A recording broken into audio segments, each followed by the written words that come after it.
이판희 씨가 초년에 고생을 많이 하셨어요. 근데 금수저 물고 태어나는 사람, 뭐 요즘에 뭐 빈말로 흙수저 물고 태어나는 사람 따로 이렇게 있다고 생각하십니까? 공부하신 분으로서? 팔자는 이 자동차에다 비유할 수 있어요. 자동차는 출고가 되면 폐차될 때까지 안 바뀝니다. 근데 그 팔자가 흘러가는 길, 그게 운명입니다. 운명은 자동차가 굴러가면서 새로운 길들이 나타나듯이 자기의 운은 계속 바뀌어나가는 겁니다. 예를 들면 작년 다르고 올해 다르고 내년 다르고 이게 운인 겁니다. 차는 뭐 이미 출고됐으니까 차를 바꿀 수 없는데 고속도로든 아니면 무슨 뭐 국도든 비포장도로든 그건 운이라는 거죠. 좋습니다. 자, 그렇다면 여러분의 생각은 타고난 팔자 내가 고칠 수 있다라고 생각하는지 아니다. 큰 운명 같은 거 어쩔 수 없다. 우리가 순응하면서 살아야 된다. 뭘 그렇게 바꾸려고 노력하니 이렇게 생각하시면 비공감 팻말을 들어주시기 바랍니다. 자, 고칠 수 있다? 자, 아니다. 하나, 둘, 셋. 그러세요? 내 팔자를 바꿀 수 있다가 맞네. 한 번 빼고 다 바꿀 수 있다네. 내 팔자를? 알겠습니다. 자, 그렇다면 우리 고수들의 의견 한번 들어볼까요? 자, 하나, 둘, 셋.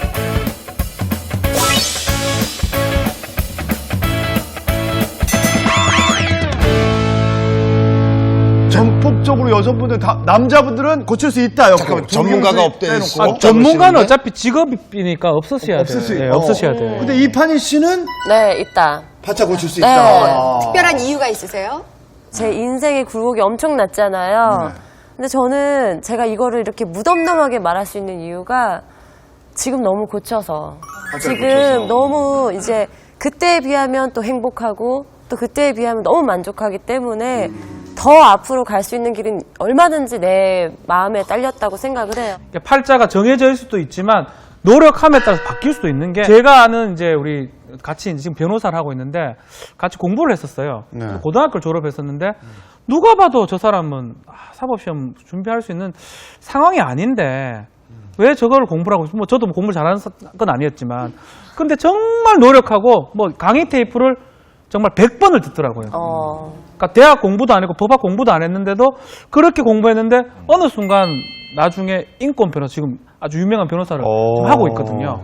자기가 노력하고 이랬기 때문에 바뀌었다는 그렇게 생각하거든요. 그런데 사람은 누구나 다 몇 번의 인생에 좋은 기회가 오게 되어 있어요. 그래서 역학이 존재하는 거고 사주는 자기의 사주를 제대로 알아가지고 나쁠 때는 좀 피해가고 평상시에 부지런히 노력을 해놨다가 좋은 때가 오면 그것을 업그레이드 시켜갖고 인생의 행복지수를 업시키는 게 이게 팔자 해석. 팔자가 아니고 팔자 해석입니다. 해석이 들어갑니다. 선생님, 해석의 존재 이유입니다. 예. 그러니까 기륭은 죽고 사는 어떤 그런 것들은 인간이 어떻게 바꿔서 될 수 없는 거지만 화복 같은 건 내가 복이 이 사람을 만나면 복이 올 수 있는 운수지만 내가 싸가지 없이 뭐 이렇게 사람을 우습게 본다든지 인간적으로 부족한 것 때문에 복을 못 끌어올 수 있다는 얘기 아니에요. 성향이 사주도 중요하지만 그 사람의 성향도 굉장히 중요합니다. 물론 사주를 보면은 성향이 어느 정도 나타나긴 하는데요.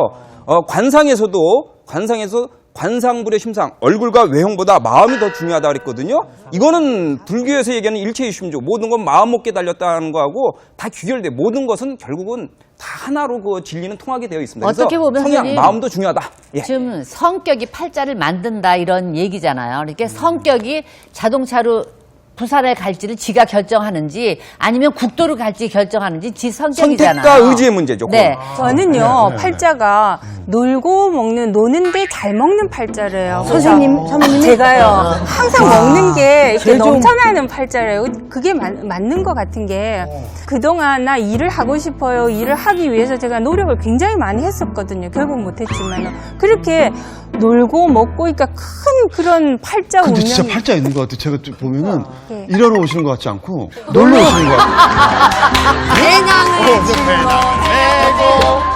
과자 또 있네. 새로운 과자 있네. 대기실에서 분장 받으실 때 어디 신부 화장을 매번 하시거든요.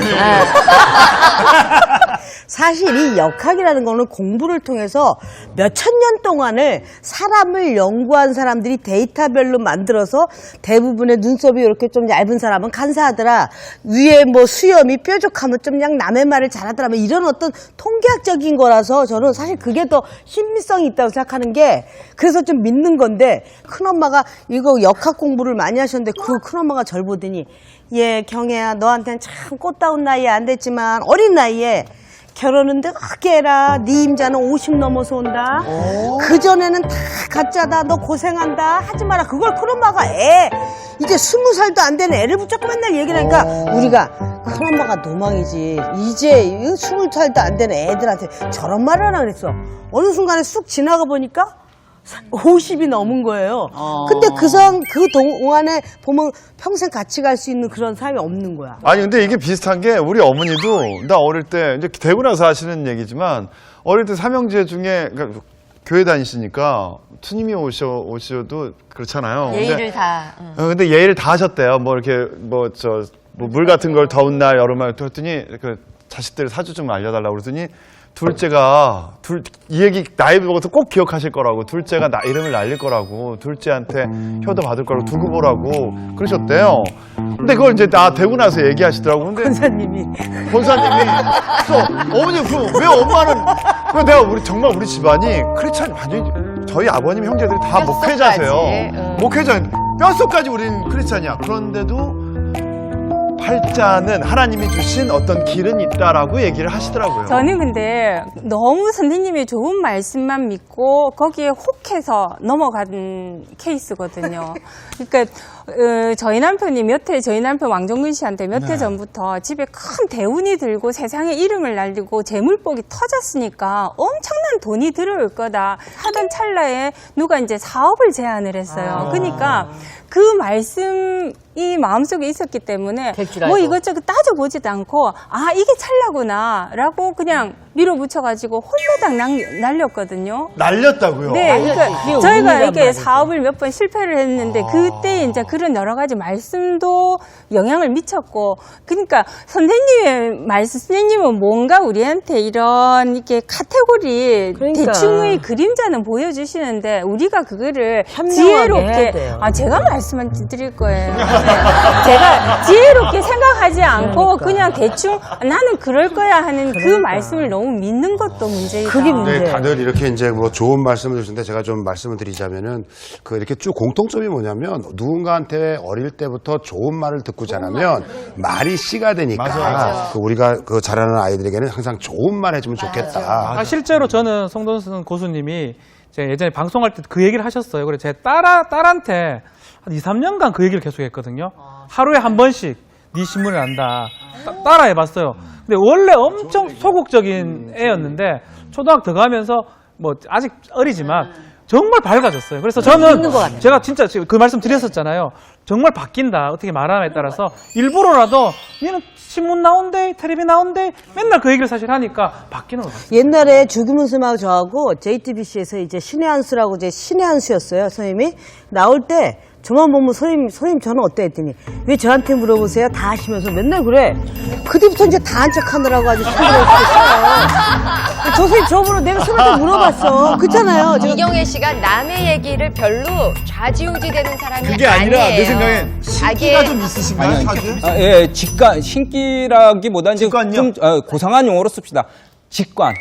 있어 그게. 직관이 굉장히 그래 있어. 송 고수님이나 이경혜 고수님이나 이 직관이 아니 그게 사주에 나와요? 사주에 나와요? 사주에 나와요? 사주가 아니 그건 외모 관상에서 나오는 그 에너지 기죠.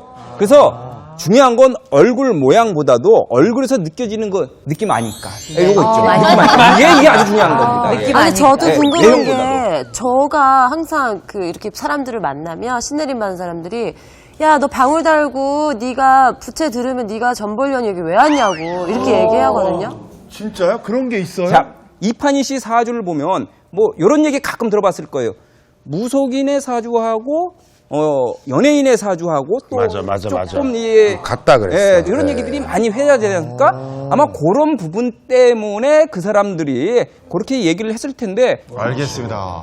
근데 세상이 좀 바뀌어서 여자들도 많이 사회 활동을 하고 여자들이 독자적으로 자신을 운영하는 것 같아도 예로부터 야 여자 팔자 디운각 팔자야 남자 누구 만나냐에 따라서 확 달라져 이런 얘기를 듣고 자라서 그런 건지 우리가 이런 것도 개척할 수 있는 건지 아니면 정말 남자에 의해서 여자는 운명이 바뀌는 건지 그것도 근데- 궁금하단 근데 말이에요. 뒤형박이 어디에 쓰이냐에 따라서 쌀도 뜰 수 있지만 뭐 문물도 풀 수 있고 또 아니면 그쵸. 또 이상 뭐가 담기느냐에 따라서 그렇죠. 보석이 나면 보석하면 되는 근데 거고. 요즘에는 네.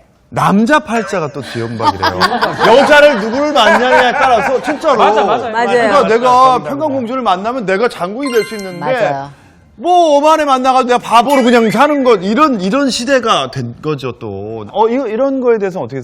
자 우리 이게 박지훈 과연 의원은 어떻게 생각하십니까? 온달 컴플렉스 가는 거거든요. 온달 컴플렉스. 사실 좋은 여자 만나서 더 잘 된다는 남자가 있고 저는 최근에 느끼는 건데 여자 팔자가 뒤흉박은 아닌 것 같아요. 아닌 것 같죠. 더 여자들이 보면 뭐 사회 뭐 진출도 잘하고 제가 뭐 이혼 상담 같은 거 해보면 여자들이 모든 걸 끌어가는 느낌이 많이 들어요.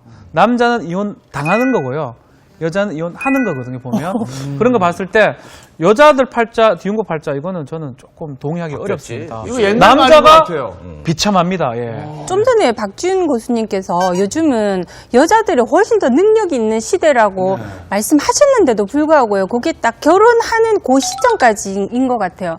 남자들이 여자를 존경하고 여자의 실력을 다 인정해주는 게 결혼하기 전까지이고요. 딱 결혼을 하는 순간 여자는 어떤 실력 있는 커리어우먼 을 여자를 보는 것이 아니라 그냥 내 아내이거나 그다음 우리 집의 이제 며느리로 들어올 누군가로 생각을 하니까 그 사람의 그 능력을 자꾸 막고 치게 되는 거예요. 그러니까 결국은 왜 뒤움박 팔자라냐면은 남자들은 자기 실력 가지고 계속 뻗어 나갈 수가 있는데 여자들은 자꾸 막는 사람들이 주위에 생기니까 결과적으로는 아무리 능력 있는 사람이라 하더라도 한 몇십 년 지나고 나면은 그냥 아줌마로 늙게 될 수밖에 없는. 저는 이 의견에 반대 의견입니다. 저도 반대합니다. 그건. 저는 왜 반대 의견이냐면 과거에 신분을 가질 수 없었던 여성 사회에서는 남편의 신분이 자기 신분이 됐기 때문에 남편이 장군님이 될 거면 옆에서 아무 소리 안 하고 장군이 되게 서포트 막 해주다 장군이 되면 장군 사모님이셔 이렇게 되기 때문에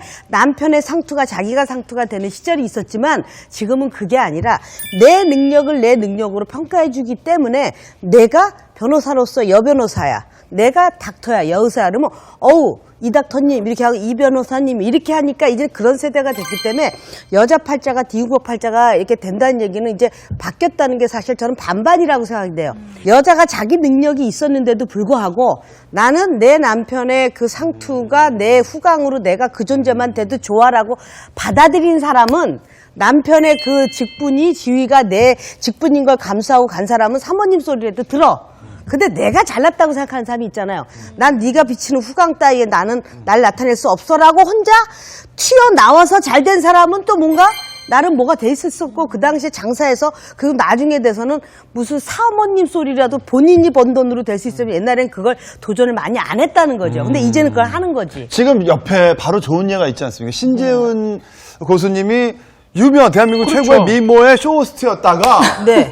조영구 씨의 와이프로 갑자기 됐잖아요. 네, 그래서 예전에는 정말 방송을 하면, 네, 안녕하세요, 쇼호스트 신재은입니다. 이렇게 했잖아요. 근데 이제 방송을 하면서부터는 쇼호스트 신재은보다는 제가 그렇게 100마디 하는 것보다 조영구 씨 부인입니다. 이렇게 말하면 다 알아봐 주시니까. 그게 어때요? 그게 그러니까, 어떤 뒤응박이에요? 어느 날은 MC분이 요즘 조영구 씨 아내로 활동하시는 신재은 씨입니다. 이렇게 저를 소개하시더라고요. 조영구 씨 아내로 저는 뭐 그렇게 처음에는 좀 제 존재감이 좀 없어지는 것 같고 또 방송국 오면 좀 주눅도 들고 저도 또 방송했었는데 왠지 좀 그런 느낌이 들었어요. 근데 오히려 이렇게 했는데 더 알아봐 주시고 또 좋은 점도 많이 있더라고요. 그래서 언젠가는 네. 조영구 씨보다 더 유명해지면 조영구 씨가 신재현 남편 소리 들을 겁니다. 그러니까 뭐 나쁘진 않은데 박수홍 씨도 조금 돈 많은 여자 만나서 이름 좀 없으시면 어때?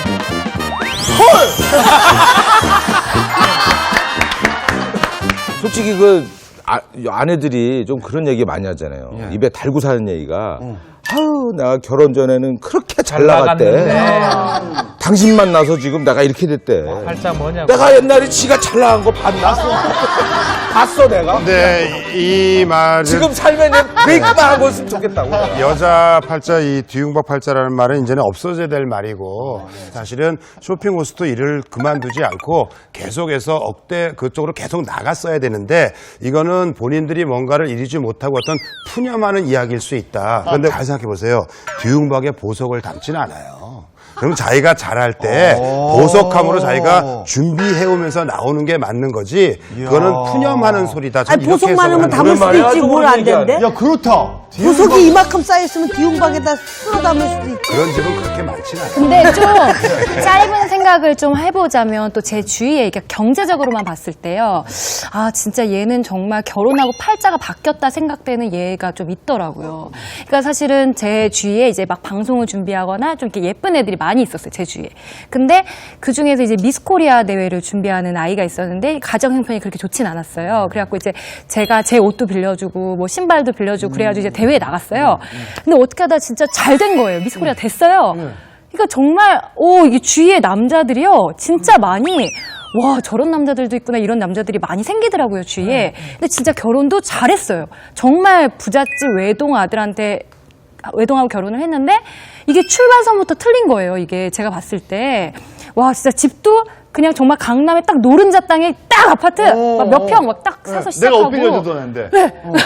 시작하고 그리고 뭐 이게 뭐 급이 다 저랑 굉장히 많이 이제 틀려지더라고. 근데 그걸 보는 순간 유치하고 좀 속이 좁지만 아 진짜 이게 결혼하고 남자에 따라서 되게 많이 달라지는구나 하는 생각을 정말 짧게 했었어요. 물론 나름대로 들여다보면 뭐 그 아이의 아픔도 있겠지만 그냥 겉으로 봤을 때는 그냥 좀 부럽더라고요. 저는. 근데 그건 네. 여자들이 그거를 50대가 받아들여야지. 되잖아요. 그런데 사랑받는 여자는 정말 멋있는데 이 남편이 바람 피우려고 얼굴이 썩어가지고 명품을 달고 있는데도 보석도 슬퍼 보여. 아무리 금은보화가 많아도 외롭게 사는 여자는 티가 나더라 이거예요.